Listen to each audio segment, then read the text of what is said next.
തുടക്കകാലത്ത് മാധവൻ നായരെ മധു എന്ന് സ്ക്രീനിൽ എഴുതി വന്നൊരു കാലം ഉണ്ടല്ലോ.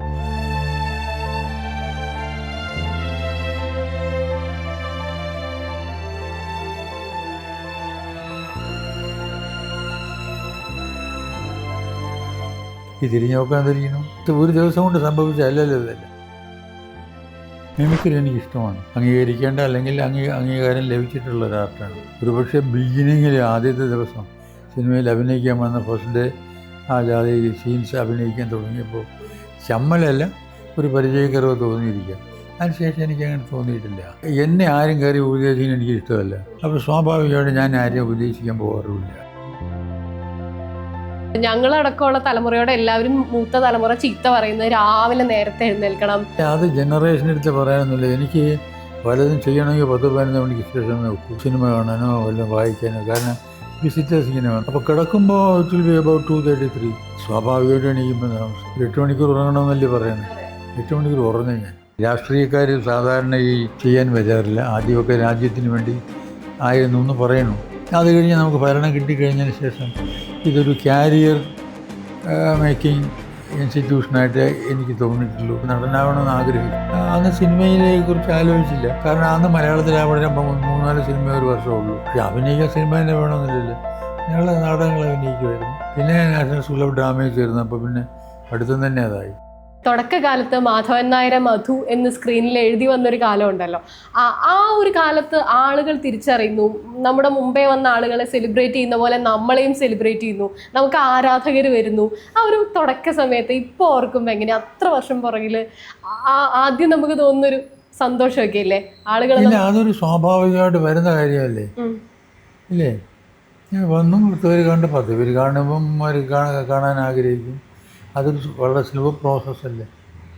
അപ്പം അതിപ്പോൾ അങ്ങനെ ചുമ്മാ തിരിഞ്ഞ് നോക്കാതിരുന്ന പോലെ. തിരിഞ്ഞ് നോക്കുമ്പോൾ എന്ത് തോന്നുന്നു തോന്നിയാൽ ഈ തിരിഞ്ഞ് നോക്കാൻ തിരിയണം. ഒരു ദിവസം കൊണ്ട് സംഭവിച്ചല്ലല്ലോ ഇതല്ല. 60 വർഷം പിന്നിട്ടിട്ടുണ്ട് ഇപ്പം അഭിനയ ജീവിതം എന്ന് പറയുന്നത്. ആ ഒരു കാലയളവിൽ എപ്പോഴും അഭിനയത്തോടുള്ള ആ ഒരു ഇഷ്ടം അതുപോലെ തന്നെ നിലനിർത്തിക്കൊണ്ടുവന്നത് എങ്ങനെയായിരുന്നു? അതുപോലെ തന്നെ നിർത്തിക്കൊണ്ടാണ് ഞാൻ വർക്ക് ചെയ്തത്. അപ്പോൾ അതുപോലെ നിർത്താൻ സാധിക്കില്ല തോന്നിയപ്പോൾ അത് ഞാൻ സ്റ്റോപ്പ് ചെയ്തു. ഒരുപാട് പേര് പറയാറുണ്ട്, എത്ര നാൾ ജീവിതം പോകുന്നു അത്രയും നാൾ ക്യാമറയ്ക്ക് മുന്നിൽ നിൽക്കണം, അല്ലെങ്കിൽ സ്റ്റേജിൽ നിൽക്കണം നാടകക്കാരാകുമ്പോൾ, അങ്ങനെ പറയാറുണ്ട്. അങ്ങനെ എപ്പോഴേലും തോന്നിയിട്ടുണ്ടോ നമുക്ക് അവസാന നിമിഷം വരെ ക്യാമറയ്ക്ക് മുന്നിലായിരിക്കണം എന്നോ? അങ്ങനെ ഞാൻ അങ്ങനെ പ്രത്യേകിച്ച് ഇങ്ങനെ ആലോചിച്ചിട്ടൊന്നുമില്ല. സിനിമയിൽ നിന്ന് മാറി നിൽക്കുമ്പോൾ അത്തരത്തിലൊരു വിഷമം തോന്നിയിട്ടേ ഇല്ല അല്ലേ? ഒരു സിനിമയിൽ നിന്ന് അങ്ങനെ മാറി നിന്നില്ലല്ലേ തുടങ്ങിയതിന് ശേഷം. അല്ല ഇപ്പൊ ഒരു ഞാൻ തന്നെ അറിയതല്ലേ. അപ്പൊ ഒരു വിഷമം തോന്നുന്നുണ്ടോ വീണ്ടും ഒരു ആക്റ്റീവായിട്ട് വരണമെന്നൊന്നുമില്ല. കാലത്ത് ഇങ്ങനെ ബുദ്ധിമുട്ടി പോകണ്ട, ക്യാമറയുടെ മുന്നിൽ നിൽക്കണ്ട, ഈ ചെയ്ത കഥാപാത്രങ്ങൾ തന്നെ വീണ്ടും ചെയ്യണ്ട. അതൊരു തരം ബോറാണ് ഇല്ലേ? To repeat what you have done. അപ്പോൾ അതേ ഇനി ഒക്കൂ. അത് കാരണം ഇപ്പം മാറി നിൽക്കുമ്പോൾ റിലീഫ് ആയതാണ്. ഇപ്പൊ എന്താ ദിനചര്യയൊക്കെ എങ്ങനെയാ ഒരു ദിവസം കടന്നു പോകുന്നത്? നിങ്ങളെ പോലുള്ള ആളുകൾ വരുന്നു, അവരുമായിട്ട് സംസാരിക്കുന്നു. അതാണ് പ്രധാന ജോലി. സാർ എപ്പോഴും പറഞ്ഞു കേൾക്കാറുണ്ട് ഉച്ചയൊക്കെ ആവും എഴുന്നേക്കാൻ എന്നുള്ളത്. എല്ലാവരും പറയാറുണ്ട്, ഞങ്ങളടക്കമുള്ള തലമുറയോടെ എല്ലാവരും മൂത്ത തലമുറ ചീത്ത പറയുന്നത് രാവിലെ നേരത്തെ എഴുന്നേൽക്കണം, അതാണ് ആരോഗ്യത്തിന് നല്ലതെന്നൊക്കെയാണ്. അപ്പോൾ സാറിന് അങ്ങനെ പുതിയ ജനറേഷനോട് എന്താ പറയാനുള്ളത്? അങ്ങനെ രാവിലെ അത് ജനറേഷനെടുത്ത് പറയാനൊന്നുമില്ല. എനിക്ക് പലതും ചെയ്യണമെങ്കിൽ 10-15 മണിക്ക് ശേഷമേ വെക്കൂ. ഒരു സിനിമ കാണാനോ വല്ലതും വായിക്കാനോ. കാരണം വിസിറ്റേഴ്സ് ഇങ്ങനെ വന്നു. അപ്പോൾ കിടക്കുമ്പോൾ ഇറ്റ് വിൽ ബി അബൌട്ട് 2:33. സ്വാഭാവികമായിട്ട് എണീക്കുമ്പോൾ താമസിക്കും.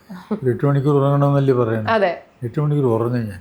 തുടക്കകാലം പഴയ കാലമൊക്കെ ഇപ്പോൾ ഓർക്കാറുണ്ടോ? ഇങ്ങനെ പഴയ കാലമൊക്കെ ഓർക്കാറുണ്ടോ? സിനിമ കൂടെ ഉണ്ടായിരുന്ന ആളുകളെ കുറിച്ച്? പഴയ സിനിമ കാണുമ്പോൾ പഴയ കൂടെ വർക്ക് ചെയ്ത ഇപ്പോൾ ഇല്ലാത്ത ആളെ കാണുമ്പോൾ ഈ പഴയ കാലവും അവരെ കുറിച്ചും അവർ ജീവിച്ചിരുന്ന കാലത്തുള്ള സംഭവങ്ങളൊക്കെ പലപ്പോഴും ഓർക്കാറുണ്ട്. നടിമാരൊക്കെ ഒരുപാട് പേരുണ്ടല്ലോ, അവരൊക്കെ ആയിട്ട് കോണ്ടാക്റ്റോ? ഇപ്പൊ ഈ ഇടയ്ക്ക് കണ്ടിരുന്നു ഒരുപാട് നടിമാർ വന്നിരുന്നു, കൂടെ അഭിനയിച്ച ആളുകളൊക്കെ മധു സാറിൻ്റെ അടുത്തേക്ക് വന്നൊരു ആരെങ്കിലുമൊക്കെ ചിലര് മിക്കവാറുള്ള ട്രിവാൻഡ്രത്ത് വരുമ്പോൾ ഒന്ന് ഇവിടെ വന്നിട്ട് പോകാറുണ്ട്, കാണാറുണ്ട്. സിനിമയിലേക്ക് വന്ന ശേഷം ഒരു സ്റ്റാറൊക്കെ ആയി വന്ന ശേഷവും വ്യക്തി ജീവിതത്തിലോ സിനിമയിലോ ഇനി എനിക്ക് ഇങ്ങനെ ഒരു ആഗ്രഹമുണ്ട്, ഇതും കൂടെ എനിക്ക് നേടണം എന്ന് അന്നൊക്കെ ചെറുപ്പകാലത്തൊക്കെ തോന്നിയ എന്തായിരുന്നു? പിന്നീട് സിനിമ കയറിയ അങ്ങനെയൊന്നും തോന്നില്ല. ആഗ്രഹം തോന്നി, അത് നടനാവണമെന്ന് ആഗ്രഹിച്ചു, അത് നേടി. അതിങ്ങനെ മനസ്സിലുണ്ടായിരുന്നു. മറ്റ് പലതും ചെയ്തെന്ന് വരികയില്ല. അപ്പോഴൊക്കെ ഒന്നുമില്ല, നാടകത്തിലൊക്കെ അഭിനയിച്ച് ഈ ആഗ്രഹം സാധിച്ചുകൊണ്ടിരുന്നു. അന്ന് സിനിമയെ കുറിച്ച് ആലോചിച്ചില്ല. കാരണം അന്ന് മലയാളത്തിൽ അവിടെ 3-4 സിനിമ ഒരു വർഷമേ ഉള്ളൂ. അതിന് നമുക്ക് ആവശ്യമുള്ള ആർട്ടിസ്റ്റ് ഉണ്ട്. അവിടെ ചെന്ന് പിന്നെ രണ്ടാമത് പോയിട്ട് കാര്യമായിട്ടൊന്നും ചെയ്യാനില്ല. പക്ഷെ അഭിനയിക്കാൻ സിനിമ തന്നെ വേണമെന്നില്ലല്ലോ. ഞങ്ങൾ നാടകങ്ങൾ അഭിനയിക്കുമായിരുന്നു. പിന്നെ നാഷണൽ സ്കൂൾ ഓഫ് ഡ്രാമയിൽ ചേർന്നു. അപ്പോൾ പിന്നെ പഠിത്തം തന്നെ അതായി. ഇപ്പോഴത്തെ ഒരു ഏറ്റവും വലിയ ആഗ്രഹം എന്തായിരിക്കും?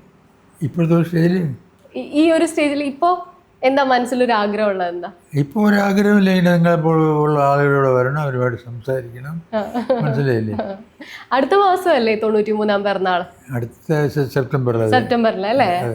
കഴിഞ്ഞ ബർത്ത്ഡേക്ക് മമ്മൂക്ക ഒരു പോസ്റ്റ് ഇട്ടിരുന്നു, happy birthday to my super star എന്ന്.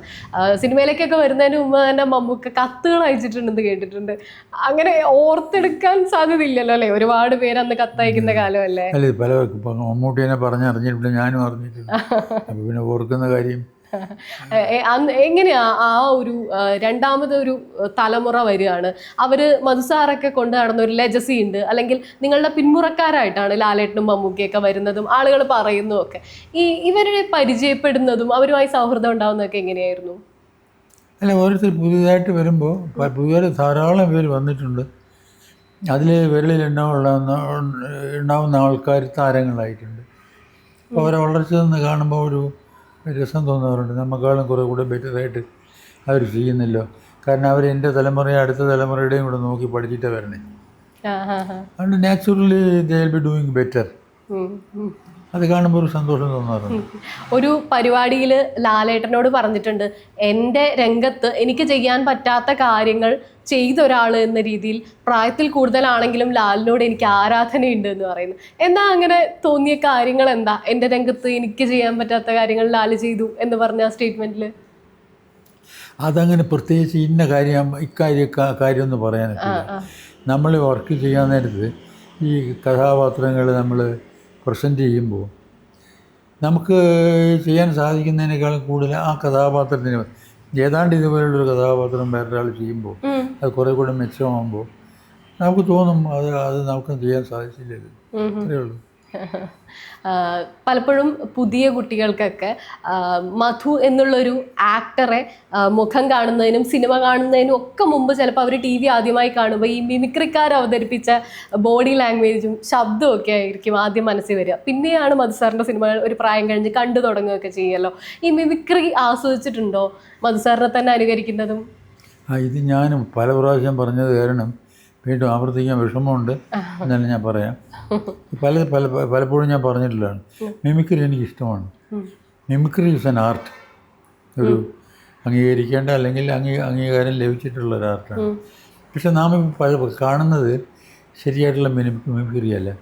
ആരെങ്കിലും ഒരാളിനെ ഇതുപോലെ മിമിക്രി കാണിക്കുകയാണെങ്കിൽ അയാളെ കണ്ടിട്ട് അയാളുടെ ഈ ഭാവങ്ങളും അയാളുടെ ചലനങ്ങളും അയാളുടെ അഭിനയവും അയാളുടെ സംസാര രീതിയും ഒക്കെ മനസ്സിലാക്കിയിട്ട് അതിനെയാണ് ഇമിറ്റേറ്റ് ചെയ്യുന്നത് അല്ലേ?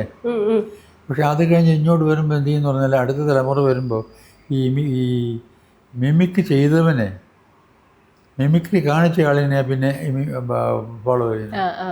അപ്പോൾ അതിൻ്റെ അടുത്ത ആൾ വരുമ്പം ഈ രണ്ടാമത് ചെയ്ത ആളിനായിരിക്കും. അപ്പോൾ ഒരുമാതിരി ഇപ്പോൾ ഇയാളുമായിട്ട് യാതൊരു ബന്ധവുമില്ല, ഒറിജിനൽ ആളുമായിട്ട് ബന്ധമില്ലാതാവുമ്പോൾ പലപ്പോഴും വികൃതമാകാറ്.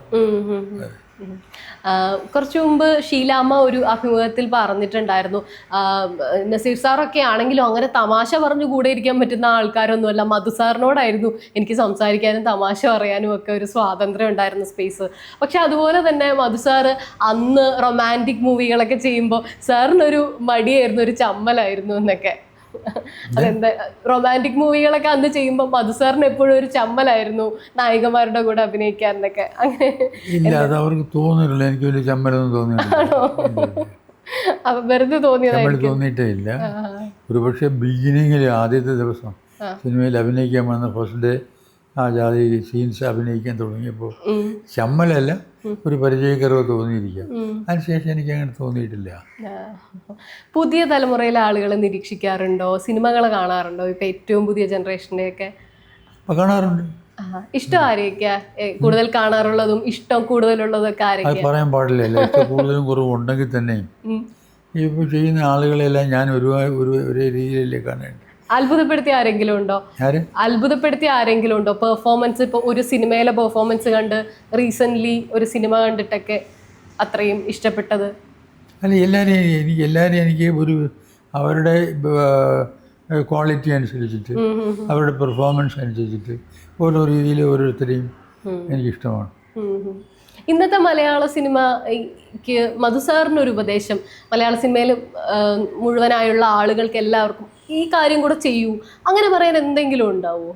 അല്ലെങ്കിൽ ഒരു ഉപദേശം എന്നുള്ള രീതിയിൽ എല്ലാവരും മലയാള സിനിമ. എന്നെ ആരും കയറി ഉപദേശിക്കാൻ എനിക്ക് ഇഷ്ടമല്ല. അപ്പോൾ സ്വാഭാവികമായിട്ട് ഞാൻ ആരെയും ഉപദേശിക്കാൻ പോകാറില്ല. അതിൻ്റെ അർത്ഥമില്ല എന്നുള്ളതാണ്. ഇനി ഇപ്പം നല്ലൊരു സ്ക്രിപ്റ്റ് ആയിട്ട് വന്നാൽ എങ്ങനെയുള്ള ഒരു സ്ക്രിപ്റ്റ് ആയിട്ട് വരണം മധുസാർ അതിൽ അഭിനയിക്കണമെങ്കിൽ? എങ്ങനെ ഒരു സ്ക്രിപ്റ്റ് ആയിട്ട് വരണം മധുസാർ അതിലൊന്ന് അഭിനയിക്കാൻ യേശു പറയണം? അതിപ്പോൾ ഞാൻ ഏതായാലും എങ്ങനെ സ്ക്രിപ്റ്റ് കൊണ്ടുവന്നാലും അഭിനയിക്കില്ലാന്ന് തീരുമാനിച്ചോ സാർ? ഇപ്പം ഒരുപാട് പേരോടൊന്നും നമുക്ക് സ്വാതന്ത്ര്യ സമര കാലോ അല്ലെങ്കിൽ സ്വാതന്ത്ര്യം ഇന്ത്യക്ക് കിട്ടിയ കാലോ ഒന്നും ചോദിക്കാൻ പറ്റില്ല. മധുസാറിനെ കിട്ടിയോണ്ട് ചോദിക്കാം. 14 വയസ്സല്ലേ ഇന്ത്യക്ക് സ്വാതന്ത്ര്യം കിട്ടുമ്പോൾ? 14 വയസ്സല്ലേ ഇന്ത്യക്ക് സ്വാതന്ത്ര്യം കിട്ടുന്ന സമയത്തല്ലേ? ഏത് സമയത്ത്? ഇന്ത്യക്ക് സ്വാതന്ത്ര്യം കിട്ടുന്ന സമയത്ത് എത്ര വയസ്സായിരുന്നു? ഇൻഡിപെൻഡൻസ് കിട്ടും. അതെ 14 വയസ്സൊക്കെ ആയിരിക്കും അല്ലേ? ഓർമ്മയുണ്ടോ അന്നത്തെ കാലവും ഈ നമ്മുടെ രാജ്യം മാറുന്നതും ഒക്കെ? ആ കുട്ടി ഓർമ്മ ഇപ്പൊ ഉണ്ടോ എന്തൊക്കെയായിരുന്നു? ഇല്ല, അതിങ്ങനെ പറഞ്ഞു കേട്ടുള്ള അറിവല്ലാതെ നമുക്ക് പേഴ്സണലായിട്ട് ഒന്നും തോന്നിയിട്ടില്ല. അപ്പോൾ എല്ലാവരും എന്താ പറയാൻ, സ്വാതന്ത്ര്യത്തിന് വേണ്ടി സ്കൂളിലെ പിള്ളേരെല്ലാം കൂടി ജാഥ നടത്തുന്നതിന് നമ്മളും എൻ്റെ കൂടെ പോയി കീഴെ വിളിക്കുമായിരുന്നു. അത്രയേ ഉള്ളൂ. അല്ലാതെ സീരിയസ് ആയിട്ട് അതിനെക്കുറിച്ച് ആലോചിച്ചിട്ടില്ല. ജീവിതത്തിൽ അങ്ങനെ പ്രത്യേകിച്ചൊരു മാറ്റം ഒരു 47 മുമ്പും ശേഷം എന്ന് പറയാൻ, അങ്ങനെ 47 മുമ്പും ശേഷവും അങ്ങനെ ഒരു പ്രത്യേകിച്ചൊരു മാറ്റം ജീവിതത്തിൽ അങ്ങനെ പറയാൻ തോന്നി ഓർമ്മയിലൊന്നുമില്ല അല്ലേ? ഇല്ല, അത് ഈ മാറ്റം വന്നിട്ടുള്ളത് ഒരു ദിവസം കൊണ്ടോ ഒരു മാസം കൊണ്ടോ ഒരു വർഷം കൊണ്ടോ. ശരിയാണ്. ഓരോ ദിവസവും കുറേശ്ശെ മാറ്റം വന്നിട്ട് നാം ഇന്ന് തിരിഞ്ഞു നോക്കുമ്പോൾ ഒരു മാറ്റമായിട്ട് തോന്നുന്നത്. ആ സമയത്ത് അങ്ങനെ ഒരു മാറ്റം ഫീൽ ചെയ്തിട്ടില്ല. ഈ ഇടയ്ക്ക് തൂഫാൻ വാരിയറായിട്ട് ആഭ്യന്തരമന്ത്രി രമേശ് ചെന്നിത്തലയുടെ കൂടെ ഒരു വേദിയിൽ കണ്ടിട്ടുണ്ടായിരുന്നു. ആ ഒരു പദ്ധതിയെ പറ്റി എന്താണ് തോന്നുന്നത്? നല്ല പദ്ധതിയാണ്. ഈ രാഷ്ട്രീയക്കാർ സാധാരണ ഈ ഇങ്ങനെയുള്ള നല്ല കാര്യങ്ങൾ ചെയ്യാൻ വരാറില്ല. ആദ്യമൊക്കെ രാജ്യത്തിന് വേണ്ടി ആയിരുന്നു എന്ന് പറയണു ഈ സ്വാതന്ത്ര്യം കിട്ടുന്നതിന് മുമ്പ്. അത് കഴിഞ്ഞ് നമുക്ക് ഭരണം കിട്ടിക്കഴിഞ്ഞതിന് ശേഷം ഇതൊരു കാരിയർ മേക്കിംഗ് ഇൻസ്റ്റിറ്റ്യൂഷനായിട്ട് എനിക്ക് തോന്നിയിട്ടുള്ളൂ. എനിക്ക് അവരും അങ്ങനെ കണക്കാക്കിയിട്ടുള്ളതെന്ന് തോന്നുന്നു. അവനവൻ്റെ കാര്യം ഓരോ പാർട്ടി ചേർന്നിട്ട് ഇങ്ങനെ ഒരു എന്താ പറയുക, ഒരു കാരിയർ മേക്കിംഗ് ആയിട്ടേ തോന്നിയിട്ടുള്ളൂ ഈ പോളിറ്റിക്സ് എന്ന് പറയുന്നത്. അപ്പോൾ പിന്നെ ഇതുമായിട്ട് എനിക്ക് ബന്ധപ്പെടുത്താൻ സാധിക്കുന്നില്ല. ഞാൻ അതിന് പോകാത്ത കാരണം അതിൻ്റെ ഡീറ്റെയിൽസ് ഒന്നും പറയാനും അറിയില്ല. Thank you so much sir. ഒരു ഗിഫ്റ്റ് ഞങ്ങൾ തന്നോട്ടെ? അത് സർ, സൈന 40 വർഷം പിന്നിട്ട് യാത്ര തുടരുകയാണ്. അപ്പം ഞങ്ങളുടെ ഒരു സ്നേഹ സമ്മാനമാണിത്. ഓക്കെ, തുറന്നോളൂ.